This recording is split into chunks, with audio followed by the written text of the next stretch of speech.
Alors bonjour, bienvenue dans cette nouvelle vidéo de la série de Tout et de Rien. Le concept de cette série de vidéos, c'est de réagir à des commentaires que j'ai pu lire sur Facebook sous mes publications ou alors à des réflexions qu'ont pu me faire des stagiaires en cours, etc. Donc pour commencer la nouvelle année 2022, j'ai envie de parler d'un sujet très léger qui est la PNL et les sectes. Eh ben oui, parce que j'ai lu il y a quelques temps un commentaire qui disait la PNL, n'y allez pas, c'est une secte. Bon. Alors, je me suis dit, c'est quand même un sujet intéressant. Alors, je vais tout de suite mettre les choses au point au début de cette vidéo. Je ne vais pas développer à fond le thème de la secte parce que ça prendrait plusieurs heures et que c'est un mouvement ou c'est un phénomène qui est extrêmement complexe, qui est extrêmement protéiforme. Je vais essayer d'apporter une réponse PNL et secte assez simple et je vais donner quelques caractéristiques de la secte ou d'un mouvement sectaire en sachant que je ne vais pas rentrer nécessairement en profondeur dans tous ces aspects. Je vais rester assez global, mais pour vous essayer de vous donner une vision assez simple de ce que c'est qu'une secte et pourquoi la PNL, les sectes, en fait, ça ne marche pas. Je viens de spoiler la fin de la vidéo, mais bon, tant pis. Oui, PNL n'est pas une secte et je vais vous expliquer pourquoi. Alors d'abord, je vais reprendre la définition telle qu'on la trouve dans le dictionnaire de la secte. Alors je vais vous la lire, parce que je ne la connais pas par cœur. Une secte, c'est un groupe organisé de personnes qui ont une même doctrine au sein d'une religion. Il y a une autre définition qui dit c'est un groupe d'inspiration religieuse ou mystique qui vivant en communauté sous l'influence d'un maître ou d'un gourou. Donc vous comprenez, dit comme ça, que ça ne peut pas être de la PNL, parce que la PNL n'a rien ni de mystique ni de religieux. Donc la définition de la secte est assez vague finalement, selon le dictionnaire, et finalement assez neutre. Alors, qu'est-ce qu'on entend par le mot secte le plus souvent? Le plus souvent, ce mot est connoté péjorativement, en tout cas en français. Et pourquoi il est connoté péjorativement? Eh bien, tout simplement parce que derrière le mot secte, il y a une notion d'influence, il y a une notion de perte de libre arbitre, et c'est ce que je vais développer maintenant. Alors, pour caractériser une secte, je vais le faire niveau logique par niveau logique. Euh, donc, si vous ne savez pas ce que c'est que les niveaux logiques, je vous renvoie à la vidéo que j'ai faite sur le sujet. Alors commençons par le niveau supérieur des niveaux logiques, ce qui est le groupe d'appartenance. En PNL, on considère que chaque individu a plusieurs groupes d'appartenance. Une personne normalement constituée, avec une vie relativement saine, a plusieurs groupes d'appartenance qui sont divers et variés. Alors qu'est-ce que c'est qu'un groupe d'appartenance? C'est un groupe auquel je me sens appartenir, comme son nom l'indique, et qui va venir impacter une partie de mon identité. Je prends un exemple, par exemple, je pourrais me définir comme étant père de famille, et j'ai une identité d'ailleurs de père de famille, et je me sens père de famille.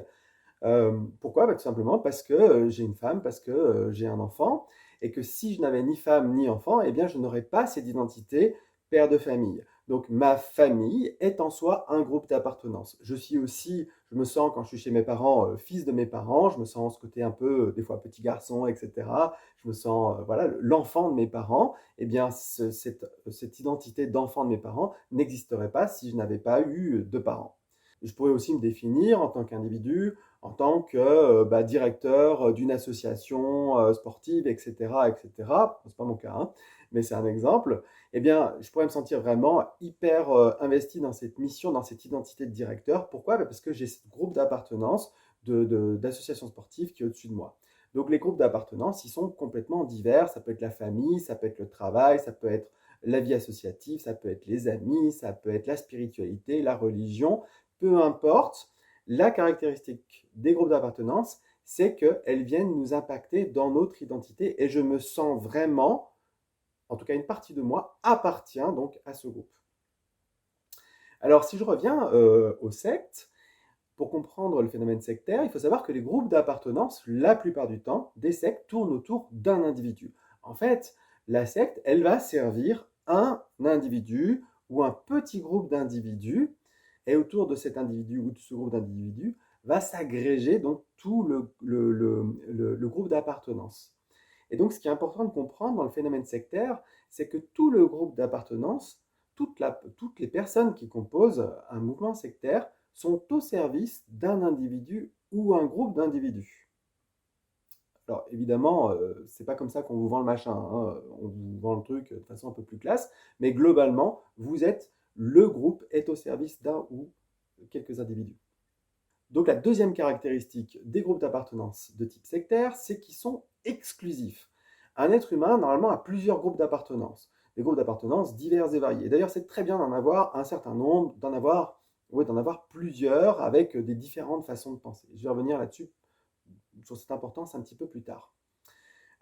Donc il est assez exclusif. Autrement dit, il va avoir tendance à vous pousser à sortir de tous les groupes d'appartenance qui ne tournent pas ou qui ne gravitent pas autour du mouvement sectaire. Alors pourquoi c'est important d'avoir plusieurs groupes d'appartenance? C'est toujours par rapport à cette notion de libre arbitre. Notre libre arbitre, il va se forger en fonction des différentes influences extérieures que l'on va recevoir.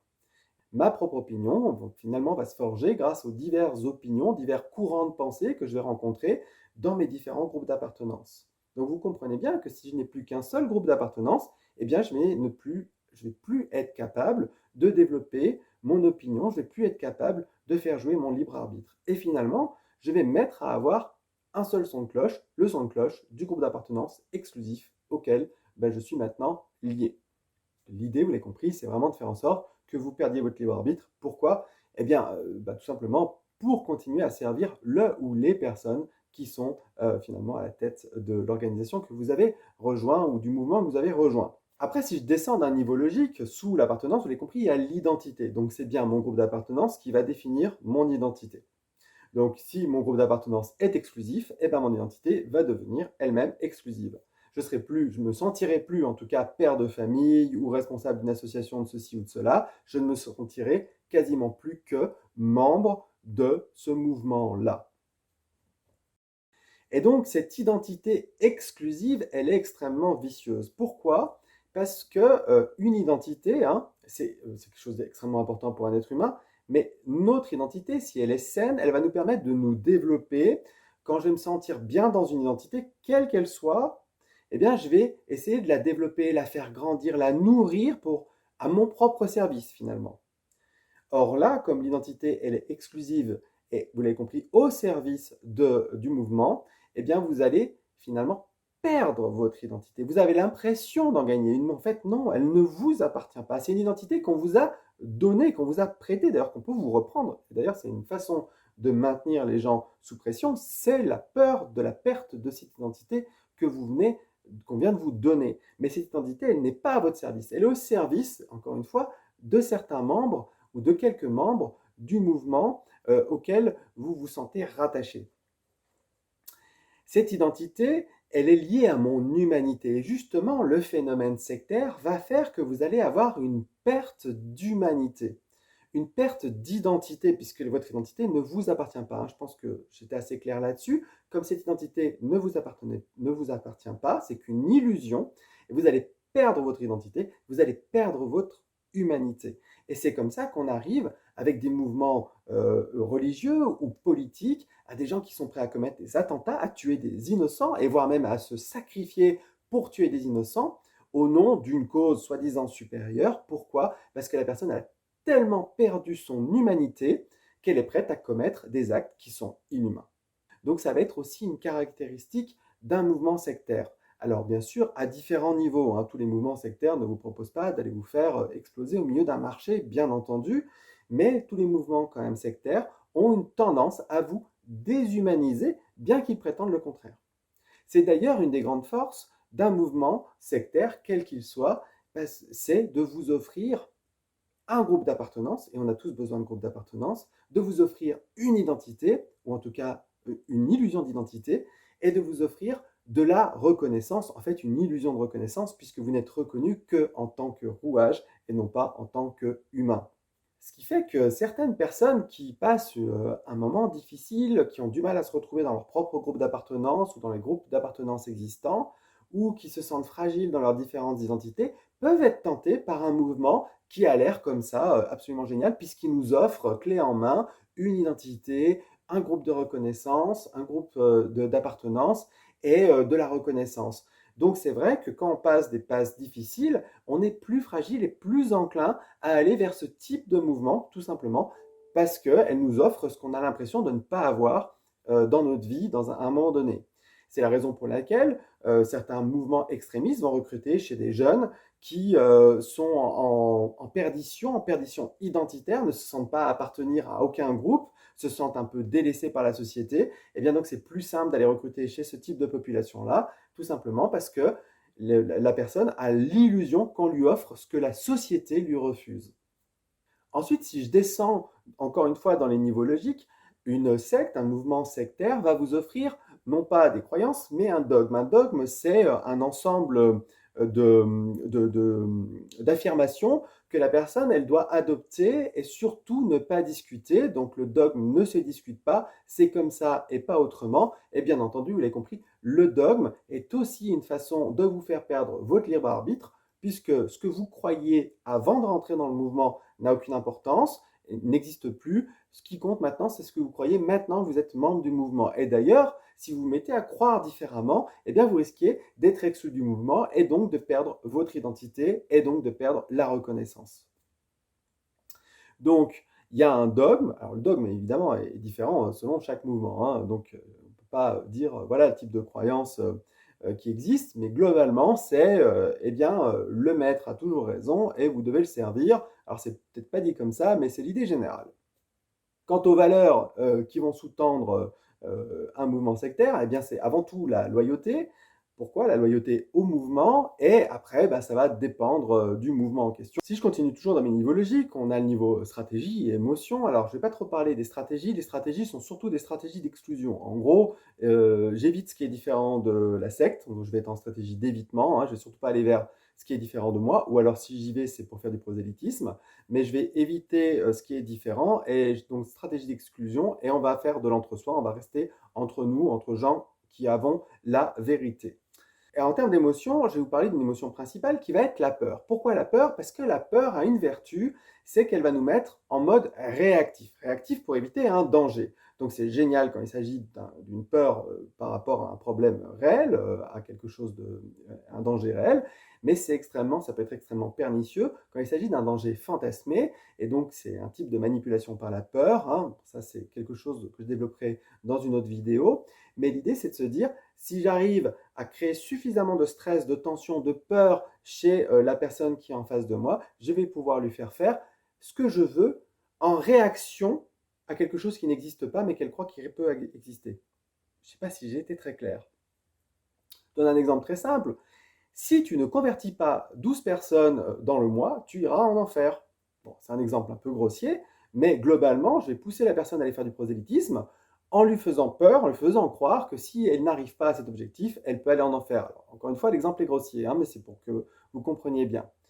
Mais ça peut être la peur de différentes choses, des peurs fantasmées de différentes choses. Donc ça peut être évidemment la peur de l'enfer, hein, pour les mouvements religieux ou pseudo-religieux, devrais-je dire. Mais ça peut être aussi la peur d'une possession démoniaque ou quelconque. Ça peut être la peur de déplaire au maître. Ça peut être la peur parfois de louper un enseignement, de ne plus avoir les faveurs du groupe, la peur de l'exclusion, la peur de la perte de reconnaissance du groupe.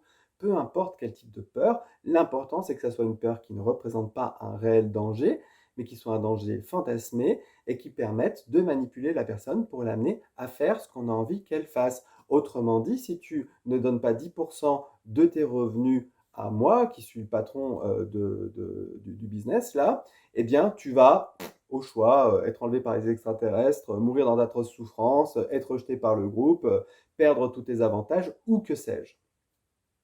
L'important, c'est que la personne soit suffisamment conditionnée, qu'elle ait suffisamment perdu son libre arbitre pour y croire. Donc la peur, voilà, elle va aussi contribuer, je viens d'en parler, à cette perte de libre arbitre. Mais il peut y avoir d'autres émotions sur lesquelles on va jouer. Ça peut être par exemple la joie, faire en sorte que quand le gourou ou le maître apparaissent, que ce soit sur scène ou en face de ses adeptes, ça soit un moment extraordinaire de communion avec de la musique, que sais-je, pour créer un effet d'ancrage qui fait de dire regardez cette personne-là, donc qui symbolise finalement ce groupement-là, elle est bonne pour vous, elle vous fait de la joie, elle vous donne de l'amour, et d'ailleurs si vous faites tout ce que elle vous dit de faire, vous continuerez à garder son amour. Et là, vous voyez la peur en creux. Si vous ne faites pas ce qu'on vous dit de faire, vous allez perdre son amour. Donc c'est extrêmement vicieux, hein, extrêmement pernicieux comme système. Après, si je descends encore dans les niveaux logiques, donc les comportements, bah, ils vont être divers et variés, hein. Ça peut être des comportements, ça peut être aller au combat, hein, contre les gens qui ne font pas partie du mouvement. Ça peut être aussi du prosélytisme. Ça peut être aussi, on peut aussi vous pousser, et ça c'est assez fréquent, à vous épuiser physiquement, hein, soit en faisant, je sais pas moi, quand le maître intervient, il va intervenir je sais pas moi, de 7 heures du matin à 23 heures en continu, et vous devez rester dans la salle, vous êtes épuisé, etc., etc. Euh, pour vous amener à de la fatigue et pour vous faire aussi travailler. Donc vous devez travailler des heures et des heures, trimer des heures et des heures dans les champs, ou alors partir faire du prosélytisme encore une fois pendant des heures et des heures pour amener de la fatigue, beaucoup de fatigue physique. Pourquoi? Ben parce que la fatigue physique, elle va faire aussi baisser vos défenses, pardon, et du coup vient finalement abîmer votre libre arbitre. Donc c'est absolument utile, hein, finalement de fatiguer les gens pour que les défenses s'abaissent et que le libre arbitre disparaisse. Donc en termes d'environnement, eh bien, bah, ça va dépendre des mouvements, mais globalement, vous l'avez compris, l'environnement va finalement se limiter au mouvement sectaire. Donc vous voyez ces caractéristiques, hein, encore une fois, c'est assez global, c'est assez général, ce que je viens de dire, eh ben, peut s'appliquer à pas mal de mouvements, hein, qui soient religieux, pseudo-religieux, spirituels, politiques, hein, l'OTS, Guyana, le nazisme, etc., sont des mouvements qui se rapprochent des sectes, mais il y en a pas mal d'autres, encore aujourd'hui, beaucoup d'autres d'ailleurs, qui sont plus ou moins dangereux, qui sont plus ou moins malsains, mais qui dans tous les cas vont venir abîmer l'individu, vont venir abîmer votre humanité et vous faire perdre tout ou partie de votre libre arbitre. Alors maintenant, pourquoi je disais la PNL en début de vidéo, la PNL n'est pas une secte? Bon, déjà pour une raison très très simple, la PNL c'est un outil, donc déjà, bon, voilà, un marteau, c'est pas une secte, hein, c'est un marteau, hein. Alors que la PNL est un outil, l'utilisation pour moi de la PNL est un art, mais à aucun moment c'est un mouvement à connotation mystique ou spirituelle. Si je reprends niveau logique par niveau logique pour faire très simple, eh bien la PNL, bien qu'elle ait des fondateurs, et bien qu'elle ait des gens qui ont vraiment contribué à son essor, hein, bien sûr Grinder, bien sûr Bandler, bien sûr Robert Dibbs et bien sûr tant d'autres, eh bien elle ne gravite pas, c'est pas une organisation qui gravite au service d'une personne ou d'un groupe de personnes.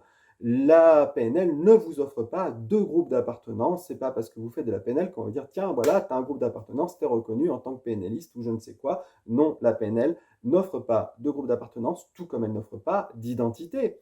À la rigueur, elle vous donne un niveau de pratique, hein, praticien, maître praticien, enseignant, ok, mais ça va s'arrêter là. On ne vous offre ni groupe d'appartenance, ni identité. Donc déjà, c'est compliqué.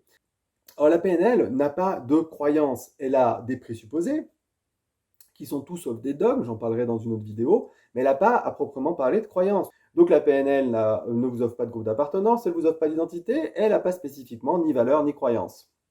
Et en termes de stratégie, la PNL est là pour comprendre et pour pouvoir agir aussi au bénéfice de l'autre. Et en termes d'émotion, s'il y a bien une émotion qui pour moi caractérise la PNL, eh bien c'est la curiosité, puisque pour pratiquer cet art-là, ou en tout cas pour utiliser cet outil-là, eh bien il faut être extrêmement curieux, curieux de l'autre, curieux de soi, curieux de tout ce qui nous entoure. Les comportements sont des comportements qui sont plutôt en aller vers l'autre, qui sont des comportements d'ouverture à l'autre. Et quant à l'environnement, il peut être divers et varié. Alors, non, la PNL ne peut pas être une secte. La PNL, encore une fois, est un outil, et quand on la pratique, ça devient un art, mais c'est tout sauf un mouvement spirituel ou religieux, ou que sais-je. Donc, maintenant, la PNL est un outil, son utilisation est un art, mais est-ce que les gens qui utilisent la PNL sont toujours bien intentionnés, et y en aurait-il pas qui utilisent cet outil pour justement manipuler les gens à des fins plus ou moins avouables? Y aurait-il pas des coachs ou des PNListes qui quand même, d'une manière ou d'une autre, ressemblent à des gourous, avec des mouvements qui sont pas toujours très sains? Ben, la réponse est probablement oui. Malheureusement, probablement oui. Je mets le probablement, pourquoi? Parce que moi, dans mes formations PNL, j'en ai fait quand même un certain nombre, j'ai jamais été confronté à ce phénomène-là. Pour autant, de ce que je peux voir, de ce que je peux entendre, de ce que je peux lire, j'ai quand même une grosse suspicion que certains des mouvements de développement personnel d'ailleurs d'une manière générale, hein, et certains mouvements, pas que PNL, hein, certains mouvements de développement personnel quand même ressemblent un peu, parfois même beaucoup, à des mouvements sectaires. Donc maintenant, comment faire la distinction si vous voulez faire une formation de développement personnel? Eh bien, pensez à ce que je vous ai dit dans cette vidéo sur l'appartenance, l'identité, etc., etc. Pensez à tout ça. Surtout, dites-vous, est-ce que j'ai l'impression ou pas d'avoir le choix ou pas? Est-ce que j'ai l'impression de pouvoir réellement choisir ce que je fais? Est-ce que j'aurais pas l'impression qu'on me force la main par hasard? Est-ce que j'aurais pas l'impression que je m'éloigne des gens qui me sont chers ou de mes autres groupes d'appartenance? Posez-vous ces questions, ça vous permettra de faire le tri et peut-être, si vous arrivez dans un stage ou quelque chose qui est un peu limite, de prendre ce qu'il y a à prendre, parce que peut-être qu'il y a quand même quelque chose de bon à prendre, et de laisser tout le reste et pas de vous laisser embarquer dans un mouvement quelconque. Voilà, j'espère que cette vidéo vous a plu concernant les PNL et les sectes. Maintenant, il faut que je vous laisse parce que j'ai sacrifice rituel et je vais être vraiment en retard. Chérie, il est où le chat?